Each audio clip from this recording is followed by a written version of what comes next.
Everyone is doing well. Today we'll try to solve question number 8.8. Okay अब इसमें पहले मैं कुछ थोड़ी सी अंडरस्टैंडिंग क्रिएट करना चाह रहा हूँ। यहाँ पर क्वेश्चन की पहले शेप देखें और शेप में कुछ चीज़ें जो पॉजिटिव हमारे लिए हैं वो डेट का सीक्वेंस है 1, 5, 8, 12, 14, 20, 22, 26। तो डेट परफेक्ट है, बिल्कुल तरतीब से है, इसलिए हमें ऊपर नीचे जाने की ज़रूरत नहीं है। तो डेट सीक्वेंस वाइज है तो हम एंट्रीज भी सीक्वेंस वाइज है कि यहाँ थोड़ी सी मिस प्रिंटिंग है इस बुक की। तो आपको लाइफो के आंसर्स के लिए मैं पहले से ही इन्फॉर्म कर रहा हूँ कि ये 2 आंसर आपने एडिट कर लेने हैं। जो बुक पे आंसर लिखे हुए हैं उनकी जगह पे ये वाले आंसर्स आप अपनी बुक पे लिख लें। 20600 बी पार्ट और बी पार्ट का 5750 ये पहले एडिट करके लिखते हैं और उसके बाद हम बाकी का क्वेश्चन सॉल्व करते हैं अभी। ओके अब क्वेश्चन की तरफ आते हैं और स्टार्ट लेते हैं। सबसे पहली एंट्री नवंबर 1 की है। आप यहाँ पर डेट पहले पोस्ट करेंगे नवंबर 1 और चूंकि वो सिर्फ बैलेंस वाली एंट्री है तो आप डायरेक्ट सिर्फ बैलेंस में जाएंगे। पहली एंट्री में लिखा हुआ है बैलेंस और वो है 200 यूनिट्स 25 से। तो आप यहाँ पर वैल्यूज़ पुट कर दें। 200 यूनिट्स हैं और रेट उनका 25 है। टोटल कॉस्ट निकालने के लिए units multiply by per unit करके टोटल कॉस्ट निकाल लेंगे। ओके ये हमारी एंट्री नवंबर 1 की कंप्लीट हुई। अब नवंबर 5 में चल के let's see what is happening. नवंबर 5 पहले डेट हम पोस्ट कर देते हैं और 5 को आपने बाइंग की है, परचेज़ किया है और परचेज 327 से है। यहाँ पर पहले आप यूनिट पोस्ट कर दें 300 और 27। टोटल कॉस्ट निकाल लें। यूनिट्स को मल्टीप्लाई करना है पर यूनिट के साथ, जो आपकी टोटल कॉस्ट आ गई। ये चूँकि बाइंग की है और हम जब भी फाइफो लाइफो करते हैं आपने जो चीज़ याद रखनी है पहले पुरानी एंट्रीज़ को एज़ इट इज़ उतारना है और सीक्वेंस उनका ख़राब नहीं होने देना। पुरानी एंट्रीज़ पहले उतारनी है और जो न्यू आपने बाइंग की है उनकी प्लेसमेंट उनसे नीचे करनी है। तरतीब चेंज होगी तो आपके आंसर्स ख़राब हो जाएंगे। ये हमने एंट्री की है नवंबर 5 की। अच्छा आप यहाँ पर देख रहे होंगे डेसिमल ज़्यादा सारे आ रहे हैं। वो एवरेज की सेटिंग की हुई है ना कि कम से कम 3 डेसिमल्स आपके पास होने चाहिए। एक्चुअली ये इस वजह से आप जब खुद क्वेश्चन सॉल्व करेंगे तो आपने कोशिश करनी है कि कैलकुलेटर पर पूरे पूरे डेसिमल्स लिखें। बेशक कॉपी के ऊपर कम लिख लें लेकिन कैलकुलेटर पे जितने ज़्यादा डेसिमल लिखेंगे उतना एक्यूरेट आंसर आएगा। नवंबर 5 की एंट्री हमारी कंप्लीट हुई और उसके बाद हमने नवंबर 8 में यूनिट्स इशू किए और इशू कितने किए हैं 250 यूनिट्स। तो अब हम इशू में जाते हैं और 250 यूनिट पहले सिंबॉलिकली लिख लेते हैं, मेंशन कर देते हैं कि हमने 250 यूनिट इशू करने हैं। और दूसरा काम यह है कि फाइफो और लाइफो में ऑप्शंस होती हैं। यहाँ पे आपके पास 2 ऑप्शंस हैं 200 और 300। आपने 250 यूनिट इशू करना है तो पहले लाइन जो है वो 200, ये तो पूरी की पूरी एज इट इज़ यूज़ हो जाएगी। तो आप पहले इसको यहाँ पर पोस्ट कर दें। अच्छा 250 में से अभी 200 इशू हैं, आपको 50 और चाहिए और 50 और के लिए जो रेट अवेलेबल है वो 27 है। टोटल कॉस्ट निकालने के लिए यूनिट्स मल्टीप्लाई बाय पर यूनिट्स करके आप टोटल कॉस्ट भी निकाल लें। ओके अब बैलेंस चेक करें। 200 पूरे यूज़ हो गए हैं और जो 300 पड़े हुए थे इनमें से आपने 50 यूज़ कर लिए रिमेनिंग ये, और 300 वालों की पर यूनिट कॉस्ट 27 थी। टोटल कॉस्ट आप निकालें units multiply by per unit करके, ये आपके पास टोटल कॉस्ट आ गई। ये हमने एंट्री कंप्लीट की। डेट भी डाल देते हैं नवंबर 5 के बाद नवंबर 8 की एंट्री थी तो आप यहाँ नवंबर 8 पोस्ट कर दें। ओके और नवंबर 8 के बाद एंट्री है नवंबर 12। हम अगली डेट पहले पोस्ट कर देते हैं नवंबर 12 और नवंबर 12 को आपने बाइंग की है, ये नज़र आ रही होगी। नवंबर 12 परचेज़ किया है और परचेज़ 228 है। आप बाइंग में आए, यहाँ पर पहले यूनिट्स लिखते हैं 200 और पर यूनिट 28। टोटल कॉस्ट निकालने के लिए यूनिट्स को मल्टीप्लाई कर दें पर यूनिट के साथ। बाइंग हुई और एज़ यूजुअल हमने पहले पुराने यूनिट्स को एज इट इज़ उठाना है, उनका सीक्वेंस नहीं ख़राब करना, उनको आपने पहले लिखना है। और फिर जो आपने नए यूनिट्स परचेज़ किए हैं इनको भी लिखना है, लेकिन सीक्वेंस वाइज नीचे वाली लाइन में इनको लिखना है। आपने ना वैल्यूज़ चेंज करनी है ना इनका सीक्वेंस ख़राब होने देना है। नवंबर 12 की एंट्री हमने की और 12 के बाद नवंबर 14 है और उसमें हमने रिटर्न किए। ये चूँकि आपको जो समझने की बात है, सबसे पहले आपने ये डिसाइड करना होता है कि जब रिटर्न आएंगी तो वो कौन सी रिटर्न है। ये रिटर्न 2 है, यानी कि रिटर्न आउटवर्ड है, और रिटर्न आउटवर्ड हमेशा दुकानदार को देते हैं और दुकानदार या शॉपकीपर के लिए आपको डेट मेंशन होती है। तो यहाँ पर the good thing is that is clearly mentioned कि नवंबर 5 वाली चीज़ों को आपने वापस किया है। आप ऊपर जाएं और नवंबर 5 यहाँ से चेक करें। नवंबर 5 जो है वो सेकंड एंट्री है और वहाँ जो रेट आपके पास अवेलेबल है वो 27 है।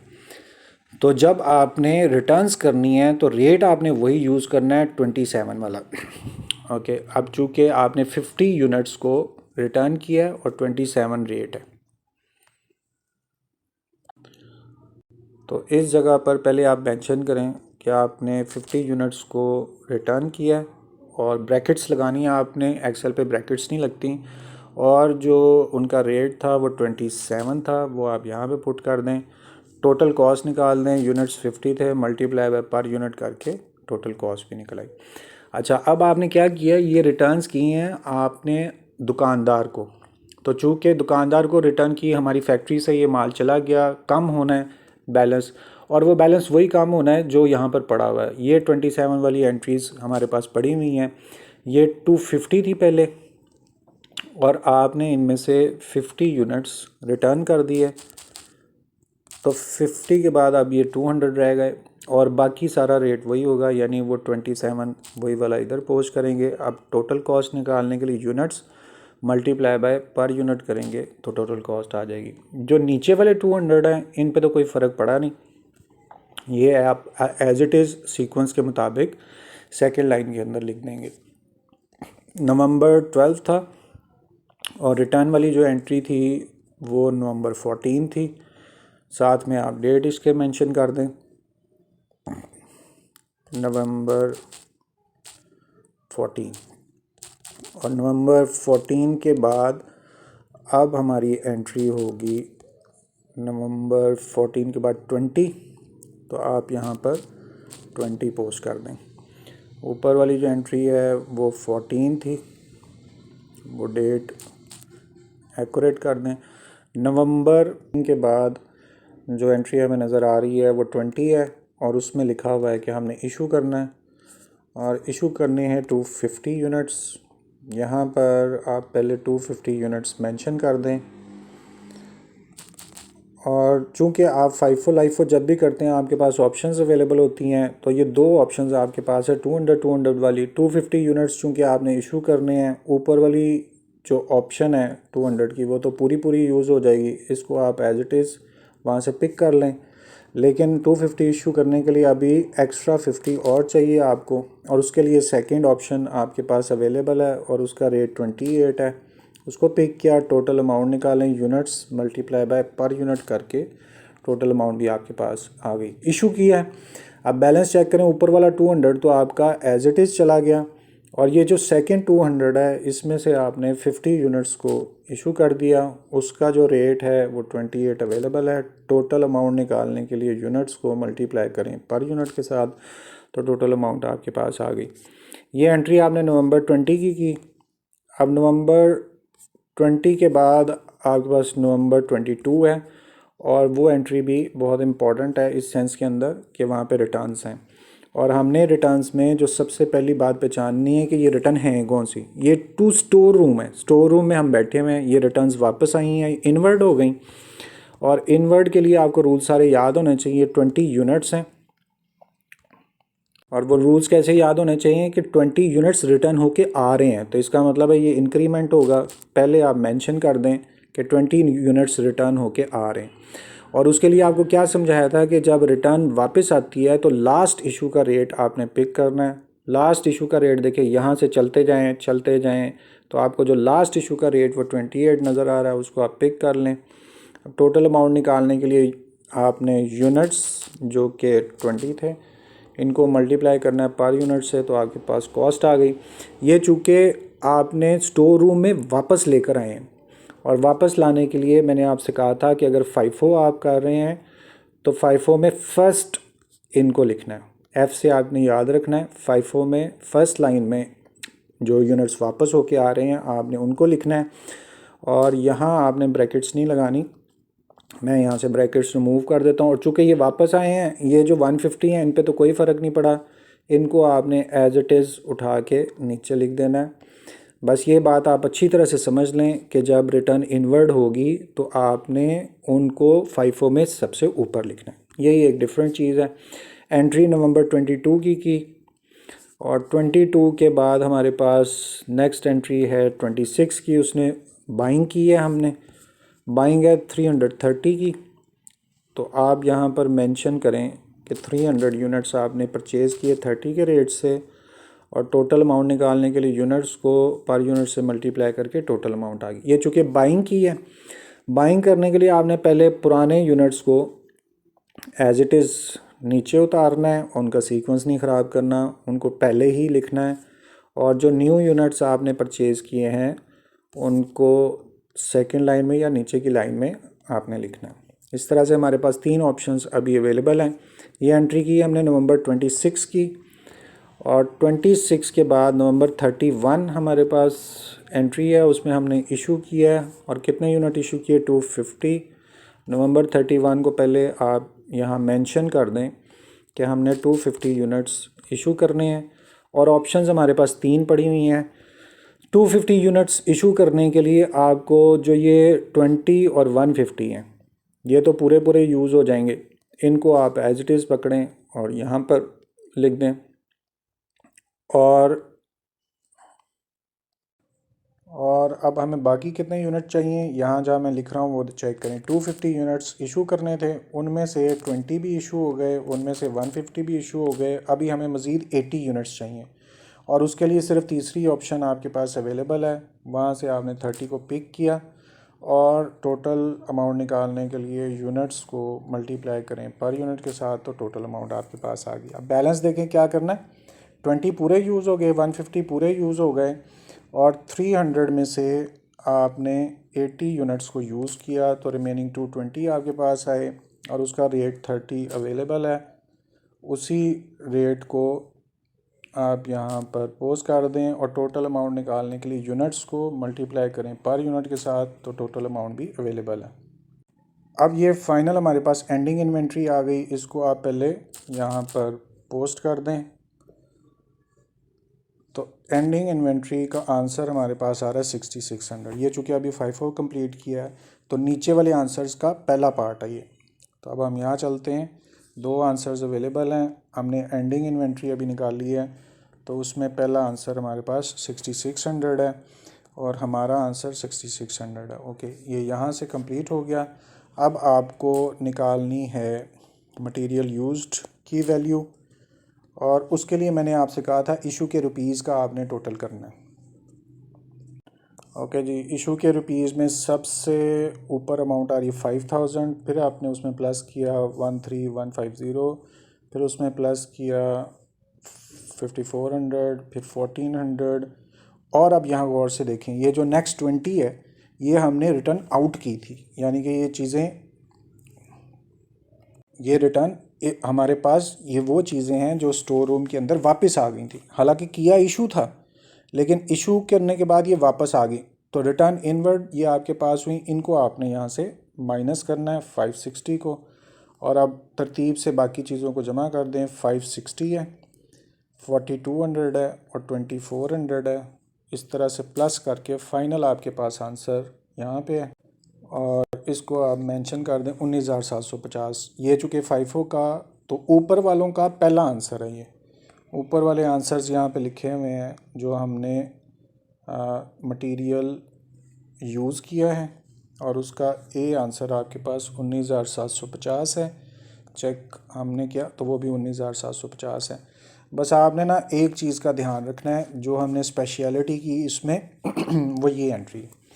यहाँ पर आपको दोबारा अच्छी तरह से बता रहा हूँ कि ये रिटर्न इनवर्ड है, ये रिटर्न इनवर्ड है। और इनवर्ड का मतलब ये हुआ कि आपने पहले इनको इशू किया था, उनको पसंद नहीं है तो उन्होंने वापस स्टोर में भेज दी, तो ये इशू नहीं है। नहीं होने की वजह से सिर्फ हमने ये 560 को माइनस किया और रिमेनिंग अमाउंट 19,750 आ गई। लेकिन ये FIFO कंप्लीट हुआ। बेशक थोड़ी सी ब्रेक लें, हम इसके बाद लाइफो स्टार्ट करने लगे हैं। आप यहाँ स्टॉप करके दोबारा वापस आइएगा, मैं शुरू करने लगा हूँ लाइफो। ऑलराइट गाइस, क्वेश्चन हम 8.8 कर रहे हैं और पहले FIFO कंप्लीट किया, तो अब लाइफो हम कंप्लीट कर रहे हैं।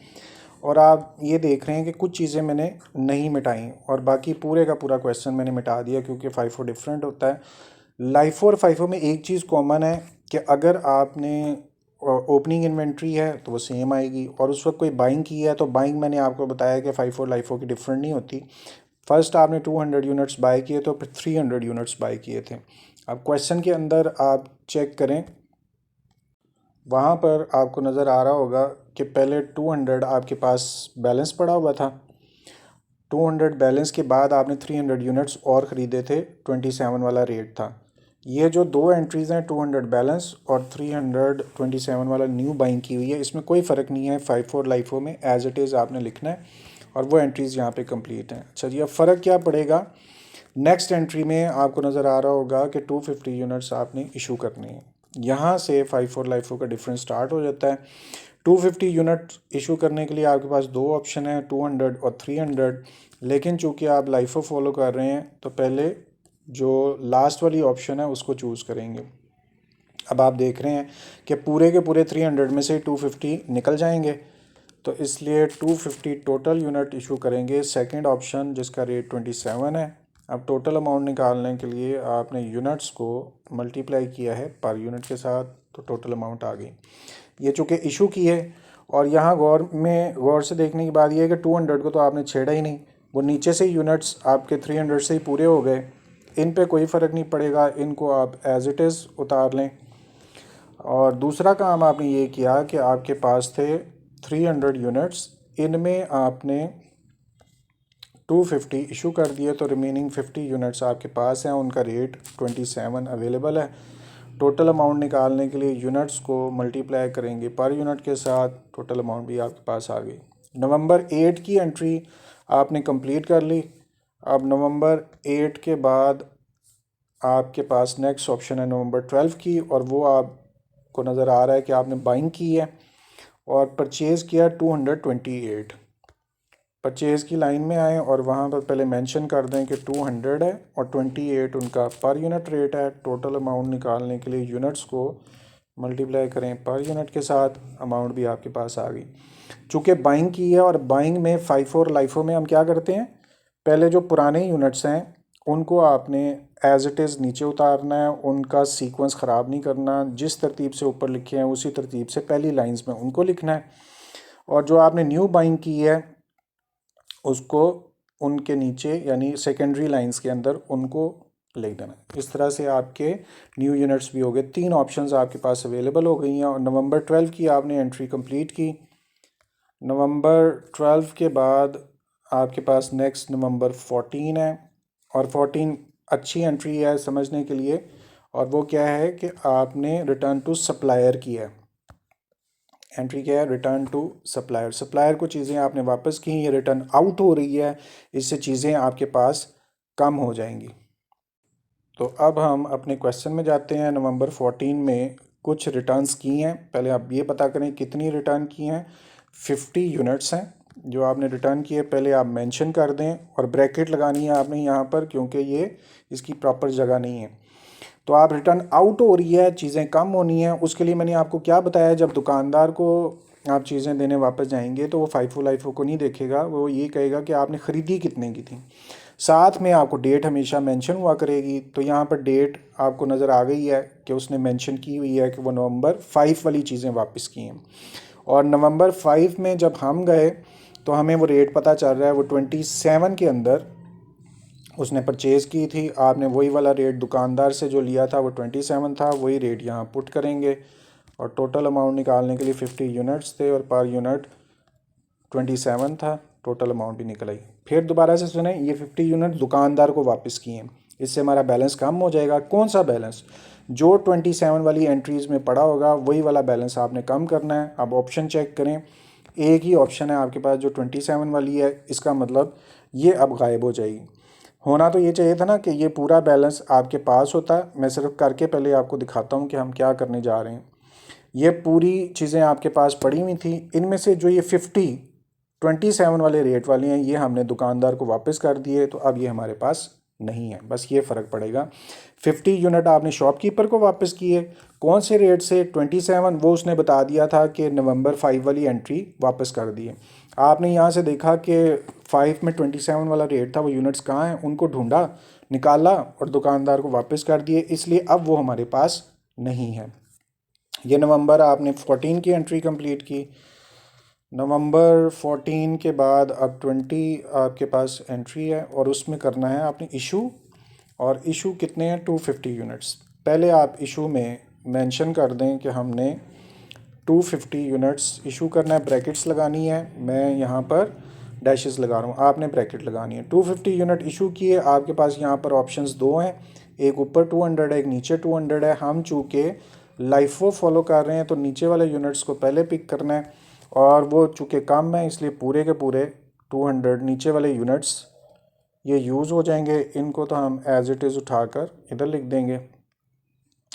और चूँकि आपने 250 यूनिट्स इशू करने हैं, उनमें से 250 में से 200 यूनिट्स आप ऑलरेडी इशू कर चुके हैं, रिमेनिंग 50। और उसके लिए क्या ऑप्शन बचती है कि आपने नीचे वाले 200 पूरे पूरे यूज़ कर लिए थे, 25 वाली ऑप्शन बची हुई है, उसको आप यूज़ करें। टोटल अमाउंट निकालने के लिए यूनिट्स मल्टीप्लाई बाय पर यूनिट्स कर दें तो टोटल अमाउंट भी आपके पास आ गई। अच्छा, बैलेंस निकालने के लिए ये वाला 200 आपने पूरा का पूरा यूज़ कर लिया और जो ऊपर वाले 200 हैं उनमें से आपने 50 यूज़ किए थे, रिमेनिंग 150 रह गए और ऊपर वाले यूनिट्स का रेट 25 था, वो आप पुट कर दें। और फिर आप टोटल अमाउंट निकालने के लिए यूनिट्स को मल्टीप्लाई कर दें पर यूनिट के साथ, टोटल अमाउंट भी आपके पास आ गई। लें जी, ये नवंबर 20 की एंट्री कंप्लीट हुई। अब नवंबर 20 के बाद है नवंबर 22।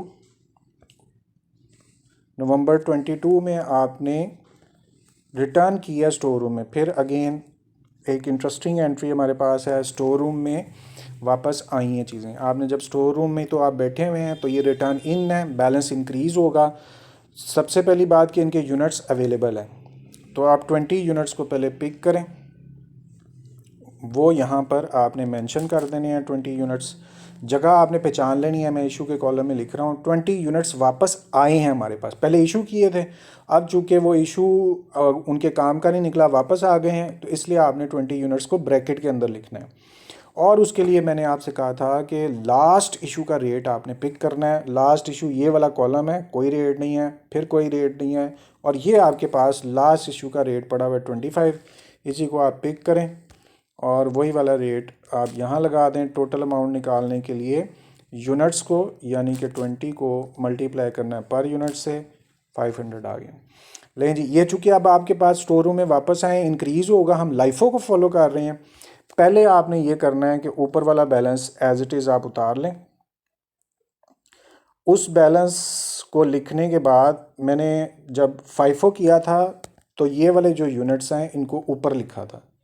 अब चूँकि हम लाइफो फॉलो कर रहे हैं तो इन यूनिट्स को आपने बैलेंस में नीचे की तरफ लिखना है ताकि आपकी अंडरस्टैंडिंग अच्छी क्रिएट हो जाए, इसलिए मैं दोबारा आपसे डिस्कस कर रहा हूँ। ये लाइफो था और लाइफो में लिखने की वजह से इसको जो स्टोर रूम में वापस आते हैं यूनिट, लाइफो में लास्ट लाइन में लिखते हैं, फाइफो में फर्स्ट लाइन में लिखते हैं। इस तरह से ये आपकी एंट्री कंप्लीट हुई नवंबर 22 की। नवंबर 22 के बाद आपके पास नवंबर 26 है। 26 में आपने बाइंग की है और वो है 330। तो यहाँ पहले मेंशन कर दें कि आपने 300 यूनिट्स ख़रीदे हैं 30 वाले, और टोटल अमाउंट निकालने के लिए units multiply by per unit कर दें।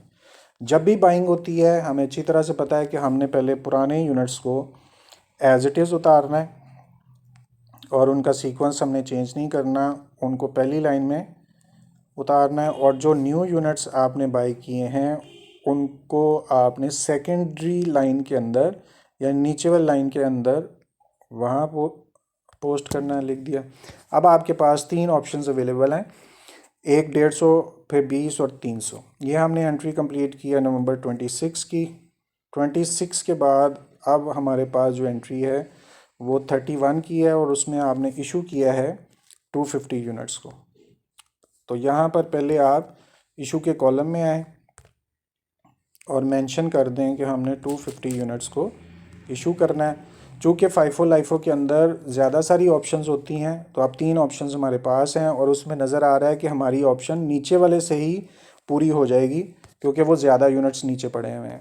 तो इसलिए आपने जो 250 यूनिट इशू करने हैं वो हमें 300 से पूरे हो जाएंगे जिसका रेट 30 है, और फिर टोटल अमाउंट निकालने के लिए units multiply by per unit करें, टोटल अमाउंट आ जाएगी। अब क्या बचा, आपके जो ये 150 और 20 वाले यूनिट्स हैं इनमें से तो कोई चीज़ गई नहीं, इनको आप एज इट इज़ नीचे उतार लें। और आपने 300 जो यूनिट्स थे इनमें से आपने यूज़ किए हैं 250, तो आपके पास 50 यूनिट्स वापस अभी भी पड़े हुए हैं जिनका रेट 30 था। और ओके, और अब टोटल अमाउंट निकालने के लिए आपने यूनिट्स को मल्टीप्लाई कर देना है पर यूनिट के साथ, इस तरह अमाउंट भी आ गई। चूँकि लास्ट एंट्री नवंबर 31 की थी, अब ये हमारी एंट्री कंप्लीट हो गई हुई है। यहाँ पर हम पहले एंडिंग इन्वेंट्री निकाल कर देखते हैं। एंडिंग इन्वेंट्री में 3 ऑप्शंस आपके पास पड़ी हुई हैं, वो कौन कौन सी। एंडिंग में आपके पास 3750 भी पड़ा हुआ है, 500 पड़ा हुआ है और 1500 पड़ा हुआ है। इस तरह से जो आपके पास अमाउंट आ रही है एंडिंग की वो 5750 है। अब ये हमने सेकंड पार्ट सॉल्व किया, नीचे वाले आंसर्स का सेकंड पार्ट हमने चेक करना है।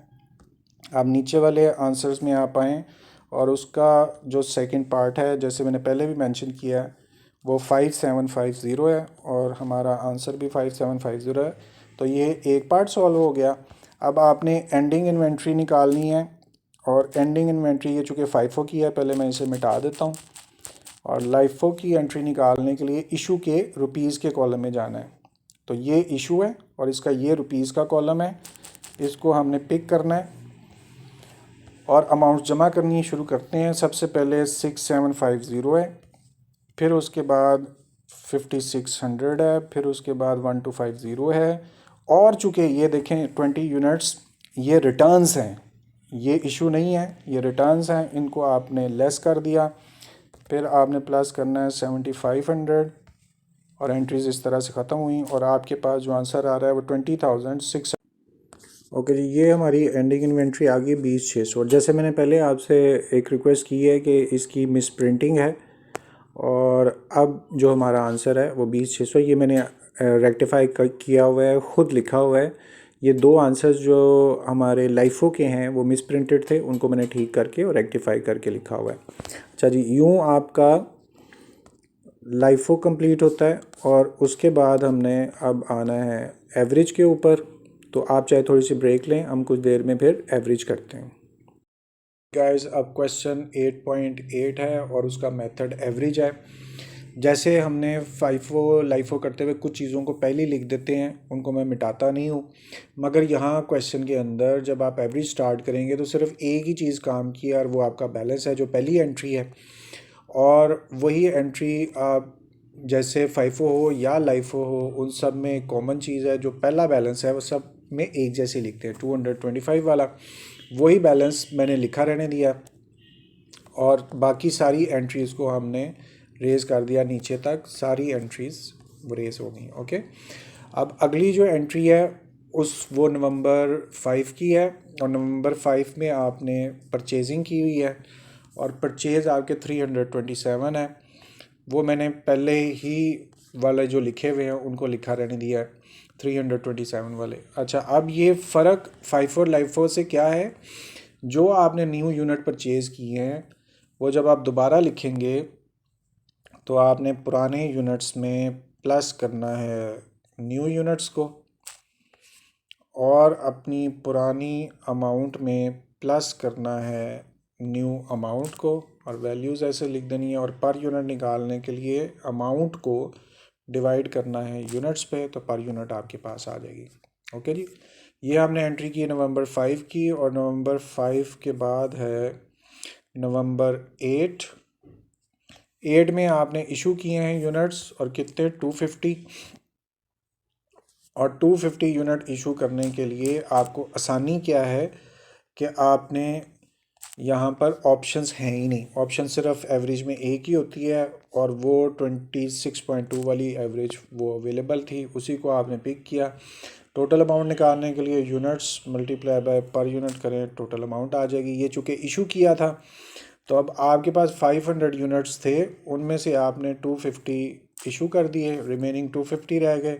अगेन आपके पास ऑप्शन एक ही है, वही पर यूनिट आपने नीचे उतारी। अब टोटल अमाउंट आपने निकालनी है, तो units multiply by per unit करके आपने टोटल अमाउंट निकाल दी। लेकिन ये एंट्री हमने की नवंबर 8 की, और नवंबर 8 के बाद हमारे पास नवंबर 12 है, और 12 में आपने बाइंग की है, परचेज़ की है 228। तो परचेज़ में आए और वहाँ पर आप लिख दें 228 पर यूनिट कॉस्ट है। टोटल अमाउंट निकालने के लिए units multiply by per unit करके टोटल अमाउंट। फिर चूँकि बाइंग की है, और बाइंग करने के लिए आपने पुराने जो यूनिट्स हैं उनमें प्लस कर देना है नए यूनिट्स को, और पुरानी अमाउंट में प्लस कर देना है जो न्यू अमाउंट आपने बाय की है, और पर यूनिट निकालने के लिए टोटल अमाउंट को डिवाइड कर दें यूनिट्स पे, तो पर यूनिट भी आपके पास आ जाएगी।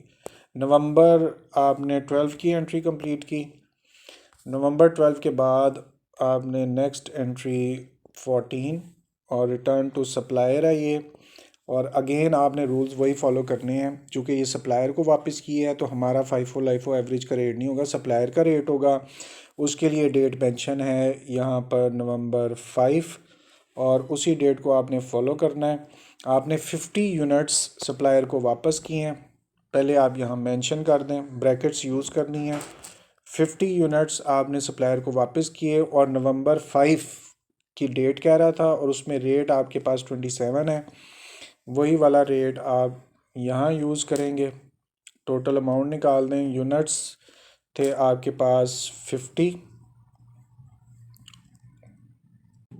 इसको मल्टीप्लाई कर दें पर यूनिट के साथ, तो आपके पास 1350 अमाउंट आ गई। अगेन आपने ध्यान क्या रखना है कि ये यूनिट्स आपने सप्लायर को वापस किए हैं, और तो सप्लायर को वापस करने से आपका बैलेंस कम हो जाएगा। कम करने के लिए आपने एवरेज में क्या करना है, 450 यूनिट्स पड़े हुए थे, उनमें से आपने 50 यूनिट्स दुकानदार को वापस कर दिए हैं।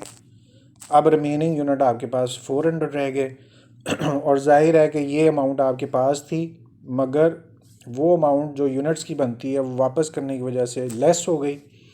अब आपके पास जो बैलेंस बचेगा, amount divided by per unit करके बैलेंस बच गया। या आप यहाँ सिंपल ये भी कर सकते हैं कि 450 आपके पास यूनिट थे, उसमें 50 यूनिट वापस आ गए, वापस दे दिए दुकानदार को, रेट वही है, ऑप्शन चेंज नहीं है, वही 27 वाला रेट आपने नीचे लगा देना है, और पर यूनिट निकाल के फिर आपने टोटल अमाउंट निकाल लेनी, वो भी ठीक है। और जैसे मैंने किया कि अमाउंट पहले लिख दी और बाद में पर यूनिट निकाला, दोनों आपके पास ऑप्शंस हैं। ओके, नवंबर 14 के बाद जो नेक्स्ट एंट्री आपके पास है वो नवंबर 20 है, और उसमें आपने यूनिट्स इशू किए हैं 250। पहले आप इशू के कॉलम में जाके उसे मेंशन कर दें कि हमने 250 यूनिट्स इशू करना है। अब उसके बाद एवरेज में ऑप्शन होती नहीं है, वो जो 250 यूनिट्स हैं वो टोटल के टोटल एक ही ऑप्शन थी 27 वाली, वहाँ से इशू किए। टोटल अमाउंट निकालने के लिए units multiply by per unit कर दें, टोटल अमाउंट आ जाएगी। अब चूँकि ये यूनिट इशू की हैं, आपके पास 400 यूनिट्स थे, उनमें से 250 आपने इशू कर दिए। रेट में ऑप्शन अवेलेबल ही नहीं है, एक ही रेट है, वही आप नीचे पुट करेंगे। टोटल अमाउंट निकालने के लिए यूनिट्स को मल्टीप्लाई कर दें पर यूनिट के साथ, तो टोटल अमाउंट भी आपके पास आ गई। ये एंट्री आपने नवंबर 20 की कंप्लीट की। अब उसके बाद नवंबर 22 आ रही है और उसमें आपने रिटर्न टू स्टोर किया है, और इसमें भी आपको यही बात समझनी है कि स्टोर रूम में वापस आए हैं यूनिट्स। जो लास्ट इशू का रेट है वो आपने पिक करना है और स्टोर रूम में इंक्रीज़ करना है यूनिट्स को। और ये return to store room 20 units हैं। पहले आप यहाँ पर मेंशन कर दें कि 20 यूनिट्स वापस आ रहे हैं और ब्रैकेट डाल के इसको यूज़ करना है। और लास्ट इशू का रेट ऊपर आपको इशू का ये रेट है, यहाँ कोई रेट नहीं है, कोई रेट नहीं है, कोई रेट नहीं है, तो ये लास्ट इशू रेट आपको मिल गया जो 27 था। वही वाला रेट आपने यहाँ यूज़ करना है, लास्ट इशू रेट। और अमाउंट निकालने के लिए आपके पास यूनिट्स थे 20 और मल्टीप्लाई करना है पर यूनिट से, तो अमाउंट आपके पास आ गई। अच्छा जी, चूँकि ये रिटर्न टू स्टोर है, स्टोर में ये यूनिट्स वापस आए हैं आपके पास, इसका मतलब ये हुआ कि पहले 150 यूनिट्स पड़े हुए थे, उनमें 20 और आ गए, और पहले की जो अमाउंट थी वो 4050 थी, और न्यू जो वापस आए उनकी 540 है। अमाउंट में आपने अमाउंट प्लस कर दी, और फिर पर यूनिट निकालने के लिए अमाउंट को डिवाइड किया पर यूनिट से, तो आपके पास पर यूनिट कॉस्ट भी साथ में आ गई। यह आपने कंप्लीट किया नवंबर 22। अब नवंबर 26 में देखते हैं कि क्या हो रहा है। और 26 में आपने दोबारा बाइंग की है 330 की।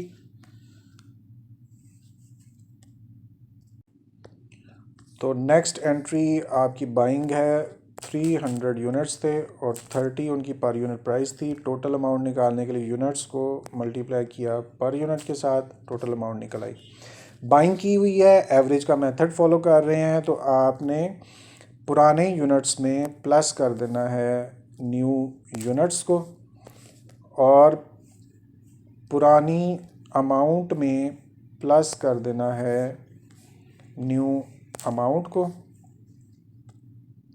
और पर यूनिट निकालने के लिए आपने अमाउंट को डिवाइड करना है यूनिट्स पे, तो यूँ आपके पास पर यूनिट कॉस्ट भी साथ में आ गई। ये एंट्री आपने की नवंबर 26 की, और लास्ट एंट्री नवंबर 31 में आपने 250 यूनिट्स को इशू किया है।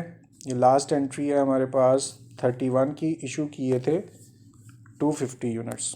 ओके, अब आप इशू के कॉलम में आएँ, वहाँ पे पहले यूनिट मेंशन कर दें 250 है, और चूँकि ऑप्शन है ही नहीं हमारे पास, तो एक ही ऑप्शन है 28 वाली, उसी को आपने चूज़ किया पर यूनिट के लिए। और टोटल अमाउंट निकालने के लिए यूनिट्स को मल्टीप्लाई किया पर यूनिट से, टोटल अमाउंट आपके पास आ गई। यहाँ डेसिमल थोड़े से ज़्यादा हैं, हम इन डेसिमल्स को कम करने के लिए 6 डेसिमल लगे हुए हैं, बस 2 काफ़ी हैं, उन्हीं को आप लिखें। ओके, 250 यूनिट्स आपने इशू किए हैं। आपके पास यूनिट थे 470, और उनमें से आपने 250 यूनिट इशू कर दिए, तो आपके पास 220 यूनिट रिमेनिंग है। और पर यूनिट के लिए आपके पास ऑप्शन एक ही है 28 वाली, उसी ऑप्शन को आपने चूज़ किया। टोटल अमाउंट निकालने के लिए units multiply by per unit किया, तो आपके पास अमाउंट आ गई। अब इस अमाउंट में फिर अगेन कुछ डेसिमल ज़्यादा हैं, मैं पहले डेसिमल कम कर देता हूँ। 6 डेसिमल लगे हुए थे, अमाउंट में एक भी डेसिमल चलेगा। और अब आपके पास जो आंसर आ रहा है वो 6361 है, और वही नीचे है, पुराना ही लिखा हुआ है। तो मैंने जब कहा आपको कि डेसिमल मैंने कम किए हैं, तो 1 रुपये 50 पैसे, आधे पैसे, इस तरह का थोड़ा सा डिफरेंस होता है। आपके पास जो अमाउंट आ रही है वो 6361 है। ये नीचे वालों का थर्ड आंसर है, नीचे वाले आंसर्स नीचे लिखे हुए हैं, और थर्ड आंसर्स यहाँ पे आपको नज़र आ गया होगा 6362 है। तो कुछ पैसों का फ़र्क है, वो पैसे इग्नोरेबल है, 6362 उधर आंसर है, ये 6361 है। इस तरह से हमारा ये एवरेज का एंडिंग इन्वेंट्री कंप्लीट हुई। अब हम साथ में ये चूँकि पिछले आंसर लिखे हैं, पहले इन्हें मिटा देते हैं। अब हम इसकी मटेरियल यूज्ड की भी अमाउंट को कैलकुलेट करेंगे, और उसके लिए आपने सिर्फ इशू के ये आपके पास कॉलम है इशू, और इसके सिर्फ रुपीज़ का कॉलम, जिसमें सबसे पहले अमाउंट लिखी है 6550 और उसके बाद 6750, और ये चूँकि रिटर्न्स हैं, ये इशू नहीं है, इसलिए हमने इन्हें सब्सट्रैक्ट करना है। और फिर आपके पास 7228 और ख़त्म हो गई, तो जो आंसर आपके पास आ रहा है 19989 है। ओके जी, और चूँकि मैंने आपको बताया कि यहाँ पर डेसिमल कम यूज़ किए हुए, तो 1 रुपया आधे पैसे कुछ पैसों का फ़र्क हो सकता है। 19989 आपके पास आंसर आया। ये ऊपर वालों का थर्ड आंसर है, तो ऊपर वालों के ये थर्ड आंसर 19988 है, और यहाँ हमारे पास 19989 है। तो 1 रुपये तक का फ़र्क एक्सेप्टेबल है, वो मैंने आपको पेपर में भी परमिशन दे दी है। ओके जी, यहाँ पर अब आपके पास ये एवरेज भी कंप्लीट हो गया। बेशक इधर स्क्रीनशॉट इसका लें, अच्छी तरह से समझें, कोई प्रॉब्लम हो तो मेरे से डिस्कस भी करें। इस तरह से आपका ये 8.8 क्वेश्चन 54 लाइफो एवरेज वो कंप्लीट हो गया। थैंक यू वेरी मच, अपना ख्याल रखिएगा। अल्लाह हाफिज़।